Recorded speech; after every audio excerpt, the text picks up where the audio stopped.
जय श्री राधे कृष्णा। आप सभी का आपके अपने यूट्यूब चैनल तीरस में बहुत बहुत स्वागत है। आइए आज आप सब सुनेंगे माघ मास चौथ माता की कहानी। माघ मास के कृष्ण पक्ष की चतुर्थी को तिल चौथ, माघी चतुर्थी, संकट चौथ, संकष्टी चतुर्थी आदि नामों से जाना जाता है। प्रत्येक माह के कृष्ण पक्ष और शुक्ल पक्ष की चतुर्थी के दिन गणेश चतुर्थी का व्रत किया जाता है। हर चतुर्थी व्रत का अपना अपना विशेष महत्व माना गया है। कृष्ण पक्ष में पड़ने वाली चतुर्थी को संकष्टी चतुर्थी और शुक्ल पक्ष में पड़ने वाली चतुर्थी को विनायक चतुर्थी कहा जाता है। यह व्रत भगवान गणेश जी को अति प्रिय होता है। माघ मास के कृष्ण पक्ष की संकट चौथ का विशेष महत्व माना गया है। इस व्रत को स्त्रियां अपनी संतान की रक्षा और उन्नति के लिए करती हैं। इस दिन भगवान गणेश जी और चौथ माता जो कि दुर्गा माता का स्वरूप है, उनका पूजन किया जाता है और चंद्रदेव को अर्घ्य देने के बाद व्रत पूर्ण माना जाता है।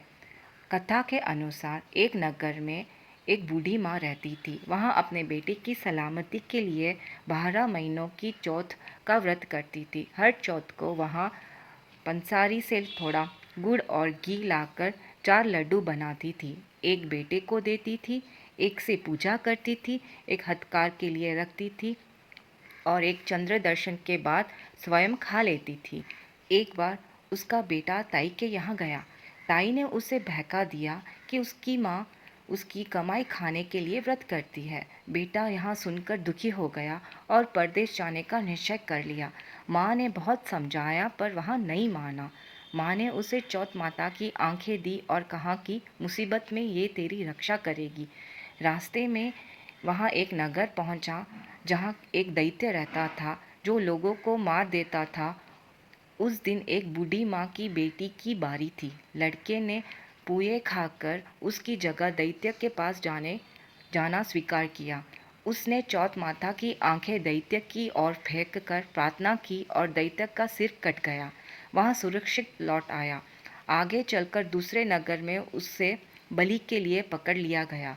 उसने फिर चौथ माता को याद किया और बिना बलि दिए ही आवा पक गया और सोने चांदी के बर्तन निकल आए। राजा ने उसकी परीक्षा ली, लेकिन चौथ माता की कृपा से वहाँ परीक्षा में सफल हुआ। राजा ने अपनी राजकुमारी से उसका विवाह कर दिया। कुछ समय बाद उसे अपनी माँ की याद आई और वहाँ अपने नगर लौट आया। चौथ के दिन वहाँ पंसारी की दुकान पर माँ का इंतज़ार करने लगा। माँ लकड़ी का टेकती हुई आई, आँखों से कम दिखता था। बेटे ने जानबूझकर पैर लगवाया। माँ ने उसे नहीं पहचाना, लेकिन अपने बेटे के लिए आशीर्वाद दिया। तभी बेटा माँ के चरणों में गिर पड़ा। माँ ने चौथ माता को याद किया और चमत्कार हुआ। माँ के स्तनों से दूध की धार बेटे के मुंह में गिरी और सभी को विश्वास हो गया। पूरा नगर चौथ माता की जय जयकार करने लगा और सभी ने चौथ माता का व्रत करना शुरू कर दिया। हे चौथ माता, जैसे आपने उस माँ और उसके बेटे की रक्षा की, वैसे ही हमारी भी रक्षा करना। कथा कहने और सुनने वालों पर अपनी कृपा बनाए रखना। चौथ माता की जय। भगवान गणेश जी की जय। सर्व देवी देवता की जय।